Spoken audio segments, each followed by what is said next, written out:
আমি গত ফেব্রুয়ারি 2025 সালের ফেব্রুয়ারি 28 তারিখ থেকে এখানে আসছি। শিক্ষার ধন্যবাদ।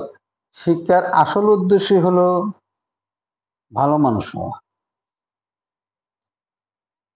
ভালো মানুষ হলো সেই যে যার দায়িত্ব এবং কর্তব্য সেটা সে পালন করে এবং আমাকে নৈতিক হতে হবে। নৈতিক মানুষই ভালো মানুষ। এই গুণাবলীটা আমাদের ছাত্রদেরকে অর্জন করতে হবে। ক্লাসে আসতে হবে। সেই জন্য আমাদের নানান সীমাবদ্ধতা আছে। আমরা যেহেতু সরকারি, আমাদের সীমাবদ্ধতা আছে। আমরা বেসরকারির মতো আমরা ওইরকম অনেক কিছুই আমরা আরোপ করতে পারি না। সেই হিসাবে আমাদের সীমাবদ্ধতার মধ্যে চলতে হবে। আমাদেরকে মানুষের মধ্যে যে প্রতিভা আছে সেই প্রতিভাটাকে বিকশিত করাই হলো শিক্ষার উদ্দেশ্য। হওয়ার জন্য এটা এখন যেহেতু সাম্প্রতিক একটা আন্দোলন হয়ে গেছে, এখানে সকল স্তরের মানুষের অংশগ্রহণ ছিল।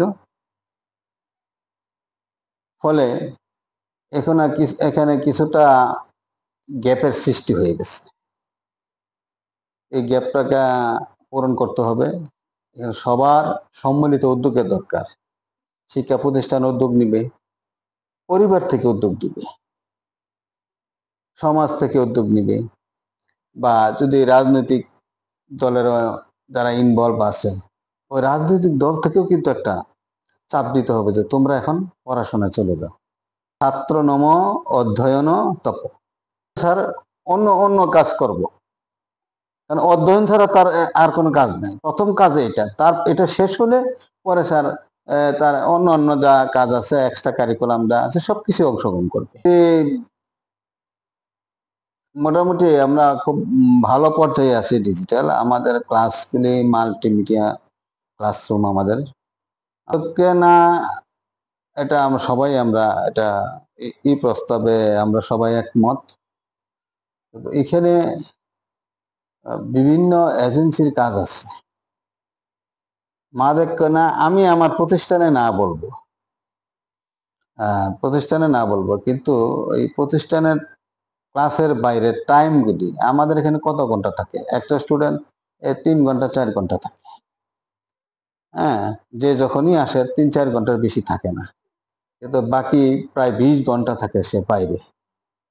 তো বাইরে থাকলে এখানে এটা নিয়ন্ত্রণ তার পরিবার এবং আমাদের যে আইন শৃঙ্খলা রক্ষাকারী বাহিনী আছে, এটা কিন্তু দায়িত্ব তাদের। আমরা আমাদের প্রতিষ্ঠান সম্পর্কে আমরা করতে পারবো। আমরা এখানে রেস্ট্রিকশন বা যা কিছু করে আমরা করতে পারবো। সবাই কি সচেতন থাকতে হবে?